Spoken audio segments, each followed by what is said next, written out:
Bom, muito bem. Nós toda semana conversamos com o economista Fernando Gomes para saber das principais discussões dos deputados em torno da economia. Oi, Fernando, tudo bem com você? Bom dia, Márcio, tudo bem? Bom dia aí para todo mundo que nos acompanha. Pois é, Fernando, na semana passada a Câmara aprovou um projeto que cria o Marco Legal das Garantias de Empréstimos. Ele veio do Poder Executivo e cria dentro dele a figura do Serviço de Gestão Especializada de Garantias e também altera as situações de penhora do único imóvel da família, entre outros pontos. Bom, primeiro de tudo, Fernando, o que é um marco legal? E daí, especificamente, o que é o marco legal das garantias? Pois é, Márcio, se fala muito em marco legal, né? E muita gente tem dúvida, né? O que vem a ser um marco legal, mas é simples, não tem nada de complicado, né? Quando a gente fala em criar um marco legal, o que se quer dizer é que se está formulando, perdão, fazendo, escrevendo aí um conjunto de regras legais que vão regular, que vão valer para um determinado setor. Então, nesse caso específico aqui, está se criando o marco legal das garantias, que nada mais é que criar um conjunto de regras para a área que trata de garantias para empréstimos e financiamentos. Qual o objetivo de se criar esse conjunto de regras, esse marco legal das garantias? É principalmente o de reduzir o custo financeiro das operações de financiamento, a taxa de juros, e aumentar a quantidade de operações e o volume de recursos que podem ser emprestados para dar uma dinamizada aí na economia. O Marco Legal das Garantias, então, ele pretende desburocratizar as regras, aumentar a competição entre os bancos e mudar algumas regras que já existem hoje para criar condições aí para que esses dois objetivos de reduzir os juros das operações e de aumentar a quantidade e o volume de empréstimos no mercado de crédito sejam alcançados.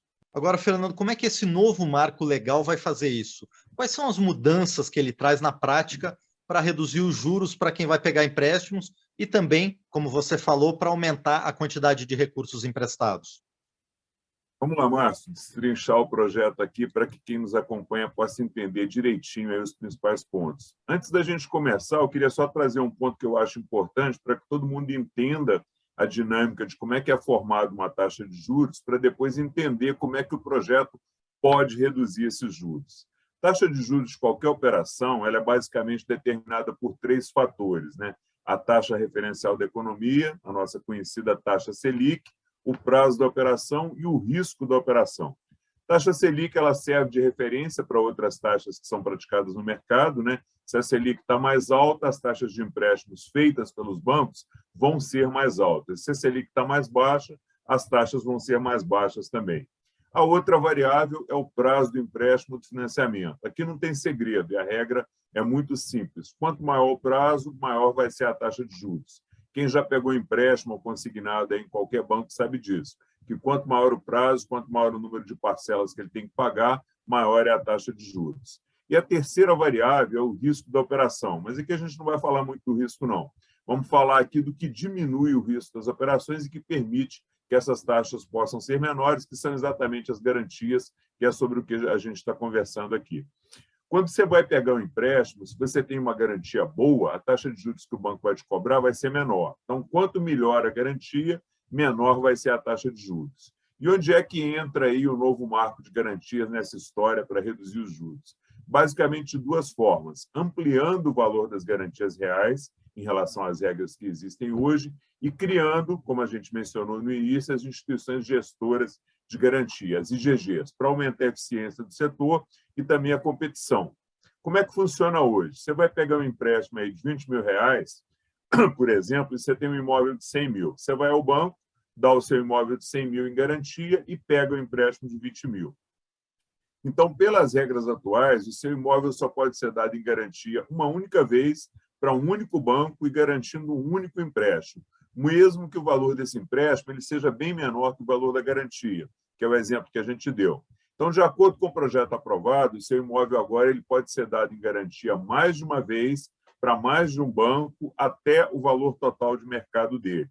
Então, aí o imóvel de 100 mil do nosso exemplo, ele pode ser dado em garantia, por exemplo, para garantir mais de um empréstimo e mais de um banco até o valor total do bem, que são os 100 mil nesse caso, né?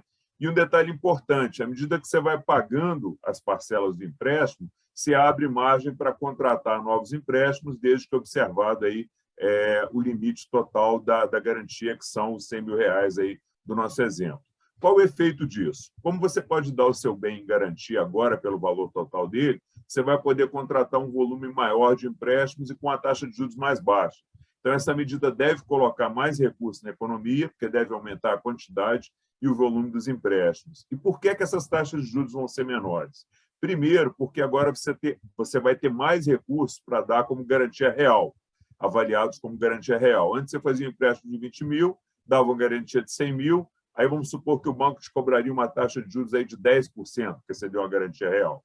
Beleza. Aí, se você fosse fazer outro empréstimo, como você não tinha mais garantia real, porque ela ficou vinculada na primeira operação, a taxa poderia ser, vamos supor, de 15%.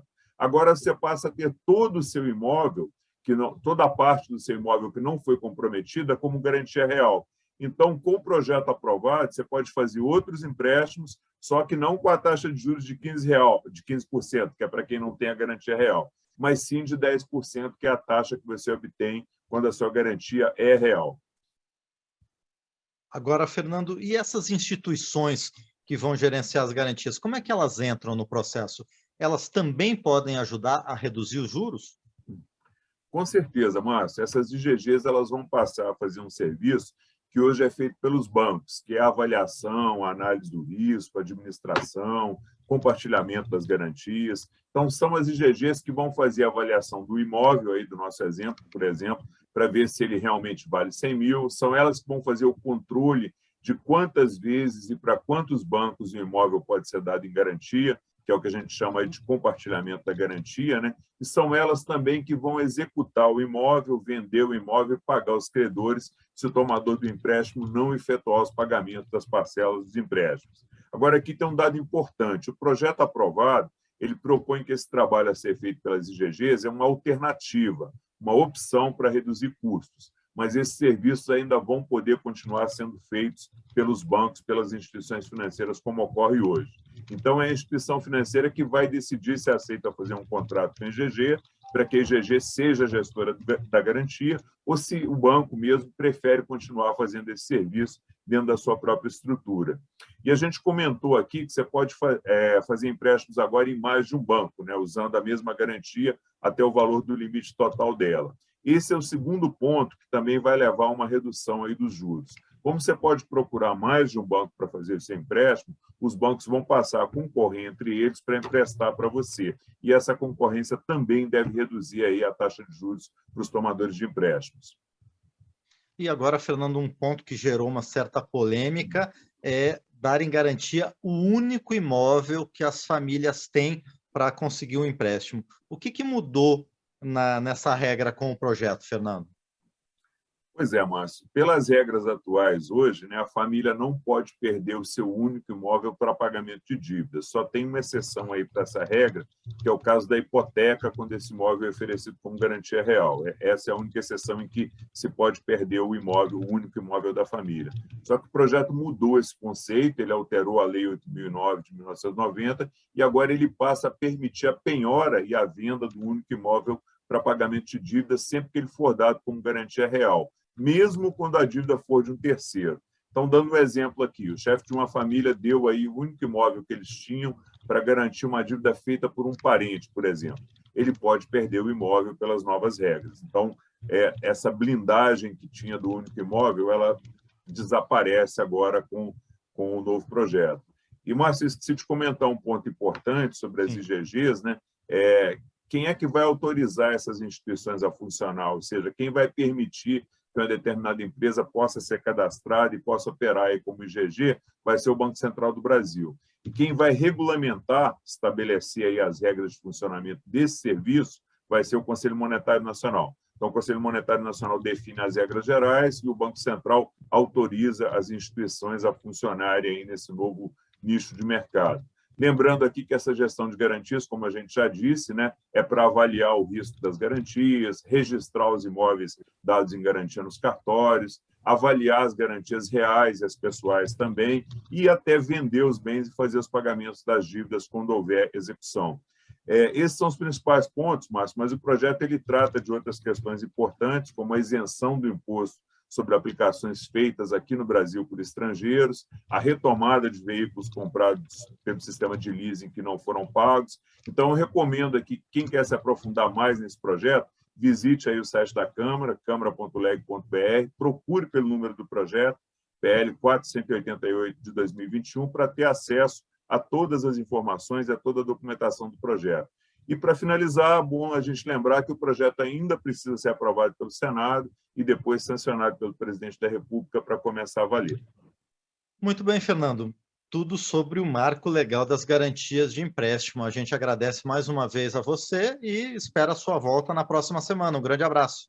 Obrigado, Márcio. Um abraço para você, um abraço para todo mundo que nos acompanha. Bom resto de semana aí para todo mundo.